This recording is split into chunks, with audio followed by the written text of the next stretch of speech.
استفاده از فریب بدنی یکی از مؤثرترین روش‌هاییه که میتونید بازیکن مقابلتون رو از پیش رو بردارید. البته اگه بتونید به درستی این کار رو انجام بدید. توی این ویدیو قرار روش درست استفاده از بدنتون رو برای دریبل زدن آموزش بدم. پس ممنون میشم قبل از اینکه بریم سراغ ادامه ویدیو همین الان لایک کنید و برای ما کامنت بذارید. فریب بدنی از اون دسته از مهارت‌هاییه که نیاز نیست توش کار خارق‌العاده‌ای کنید. فقط کافیه این چند نکته‌ای رو که بهتون میگم رعایت کنید تا بتونید متوجه جادوش بشید.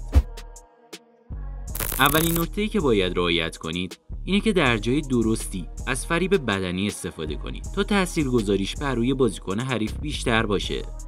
مثل اینجا که پدری در پشت محوطه جریمه جایی که مدافعای حریف انتظار دارن شوت بزنه فریب بدنی میده، یا مثل اینجا که در مقابل دروازه قرار داره، بازم همه این مدافعا انتظار این رو دارن که اولین توپ رو شوت بزنه ولی فریب بدنی میده.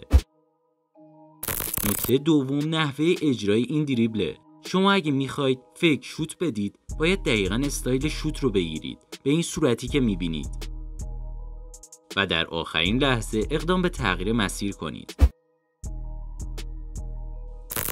زمانی که مدافعای حریف خیلی به شما نزدیک هستن و من تو من شما رو دفاع میکنن استفاده از این دریبل توصیه نمیشه. بهترین زمان استفاده از فریب بدنی زمانیه که مدافعا مقداری از شما فاصله دارن و با سرعت دارن به شما نزدیک میشن. امیدوارم که این ویدیو به دردتون خورده باشه.